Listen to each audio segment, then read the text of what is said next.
आदिशक्ति, हे आदिशक्ति, आपने मेरी रचना की, मुझे अस्तित्व दिया, अब मुझे परिचय भी प्रदान कीजिए। आप ब्रह्मा हैं, आप सृष्टि के रचयिता हैं, आपको सृष्टि की रचना करनी है। आप आदि प्रजापति हैं। प्रणाम हे आदिशक्ति,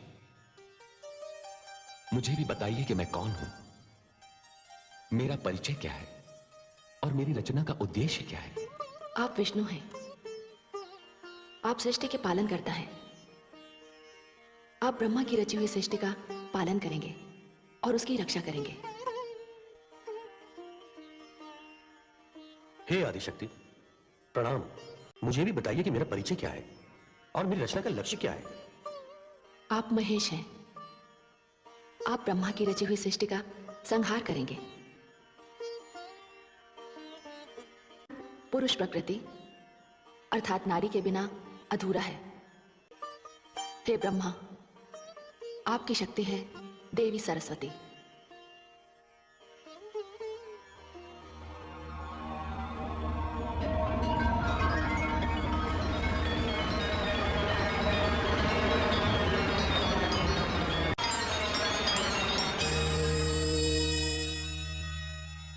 हे विष्णु, आपकी शक्ति है देवी लक्ष्मी।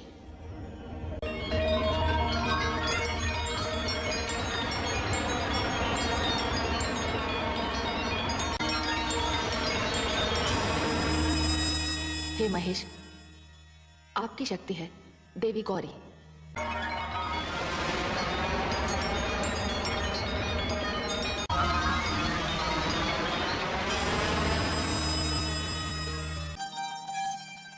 सत्य तो यह है कि हम सब एक ही शक्ति के भिन्न भिन्न अंश हैं, किंतु साधारण प्राणी के भ्रम के निवारण के लिए हमने अलग अलग रूप धारण किए हैं। हम में कोई अंतर नहीं। चाहिए आप सब मिलकर सृष्टि की रचना का क्रम आरंभ कीजिए। जो आज्ञा आदिशक्ति।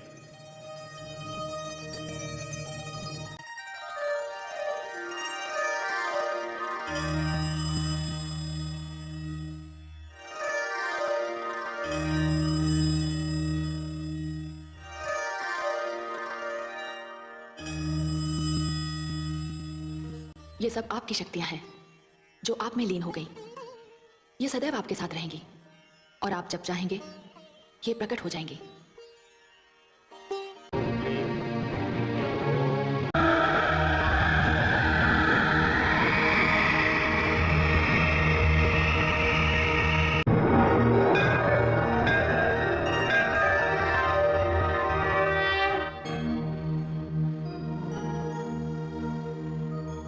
हे ब्रह्मा, आपने मानव लोक के लिए जिस स्थान की बात की थी उसका निर्माण हो चुका है और अब यह रहस्य भी आपके सामने प्रकट हो चुका है।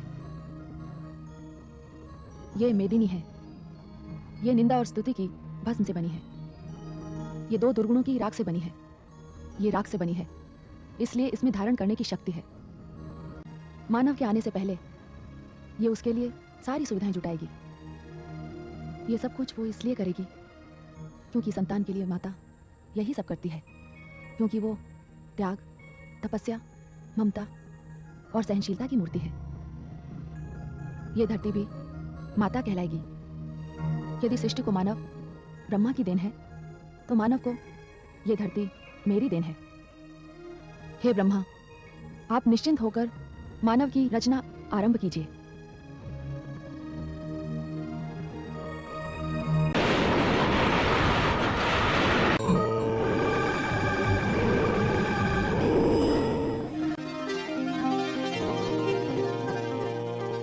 हे जन्मदाता, संतान का प्रणाम स्वीकार कीजिए। मेरी रचना का उद्देश्य क्या है, मेरा परिचय क्या है? तुम्हारा परिचय ही तुम्हारा प्रयोजन बताएगा। तुम मेरी परम प्रिय रचना हो। तुम्हारा निर्माण मैंने अपने अंतस्थल से किया है, बड़े ही मनोयोग से किया है। जैसे तुम्हें वेदों में पारंगत बनाया है, उसी प्रकार संगीत कला में प्रवीण भी किया है। तुम मेरे मानस पुत्र नारद हो। परिचय के लिए आभारी हूं पितृदेव। अब मेरे लिए क्या आदेश है? मानव के लिए मेरा यही आदेश है कि वह नए मानव को जन्म दे, मानवता की परंपरा बनाए। यह मेरे लिए संभव नहीं है पितृदेव। देखिए ना, जब से मैं आपके समक्ष खड़ा हूं मेरे अंतर्मन में एक ही शब्द गूंज रहा है, नारायण नारायण नारायण। हे पूज्य पिताश्री, मानव को जन्म देने की सेवा मैं नहीं कर पाऊंगा। मेरा मार्ग तो वैराग्य का है, नारायण की खोज है। मैं गृहस्थी के बंधन में नहीं बंधना चाहता। मैंने तुझे अपने हृदय से जन्म दिया है और तू वैराग्य की बातें करके मेरी आज्ञा का उल्लंघन कर रहा है। अपराध क्षमा करें पूज्य पिताश्री, मैं आपकी आज्ञा का पालन नहीं कर सकता। मैं तो बस आपसे ये निवेदन कर रहा हूं कि मेरे अग्रज संकादिक, जिनकी रचना मुझसे पहले हुई है, वे भी तो आपकी आज्ञा का उल्लंघन कर चले गए। तेरा ये तो साहस, तूने मेरे आदेश को अस्वीकार किया है, इसका दंड तुझे भोगना ही पड़ेगा। जा, मैं तुझे शाप देता हूं कि तू सदैव अकेला ही भटकता रहेगा। जा, मेरे सामने से शीघ्र चला जा। मेरे कारण आपको क्रोधित होना पड़ा, इसके लिए मैं क्षमा चाहता हूं पिताश्री। पुत्र होकर भी मैं पिता की आज्ञा का पालन नहीं कर पा रहा हूं, यह मेरा दुर्भाग्य है। किंतु मैं अपना निर्णय ले चुका हूं। मेरा मार्ग लोक कल्याण का मार्ग है, नारायण का मार्ग है। इस उद्देश्य के लिए मैं अपने जीवन पथ पर अकेले ही चलना चाहता हूं। नारायण नारायण।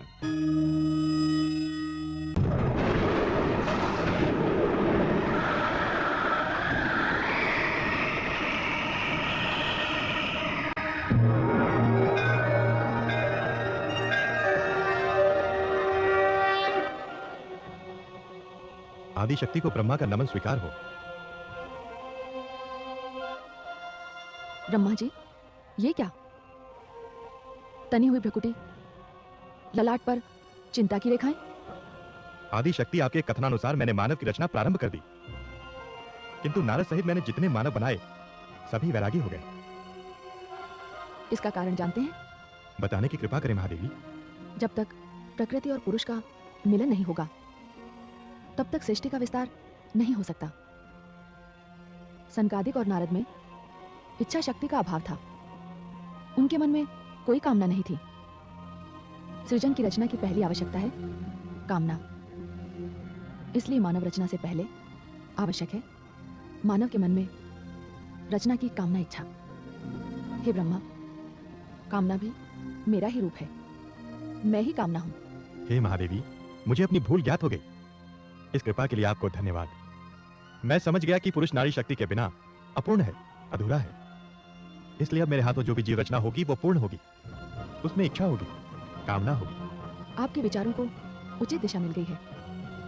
आपने रचना के सबसे महत्वपूर्ण तत्व को पहचान लिया है। मैं समझ गया कि पुरुष के लिए नारी क्या है। बिना नारी के पुरुष का जीवन मरुस्थल होता है।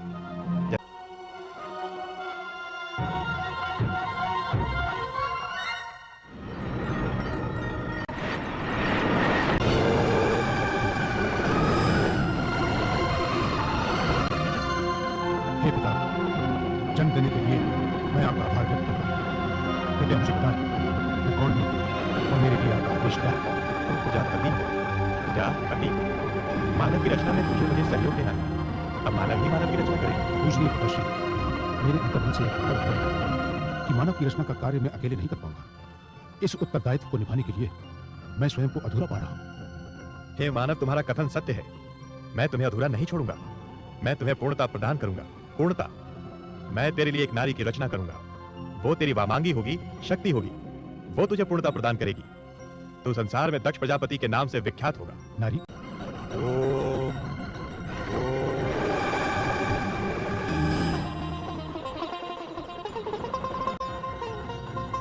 मेरे रचयिता, कृपया मुझे मेरा परिचय दें।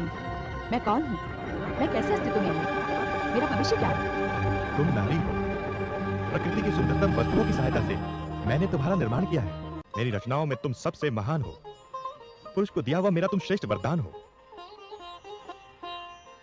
मेरी रचना पुरुष के लिए हुई है और पुरुष की रचना तुम्हारे लिए है। तुम पुरुष की जीवन संगिनी बनोगी, उसकी सेवा भी करोगी और प्रेम के बल पर उसके हृदय पर शासन भी।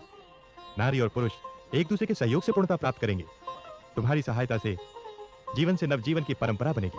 दोनों जाओ और जीवन को गतिमान करो। हे पितृदेव, नारी के रूप में मुझे जो सुंदर उपहार दिया है उसके लिए मैं आपके प्रति आभार व्यक्त करता हूँ। मैं प्रण करता हूँ कि मैं सदैव इसकी रक्षा करूंगा।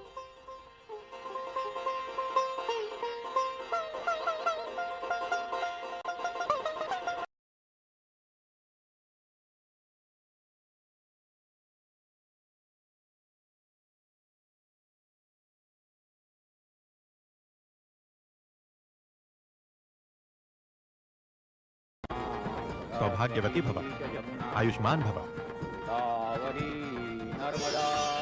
हे पुरुष, मैं आपको आश्वासन देती हूँ कि मैं अपने तन, मन और आत्मा से आपके प्रति समर्पित रहूंगी। आदि प्रजापति का जो आदेश है उसका पूरी तरह से पालन करूंगी। आप प्रजापति हैं, मैं संतान के रूप में आपको प्रजा दूंगी। उसके स्थान पर केवल स्नेह और उचित सम्मान की आशा रखती हूँ। मेरी प्राणेश्वरी,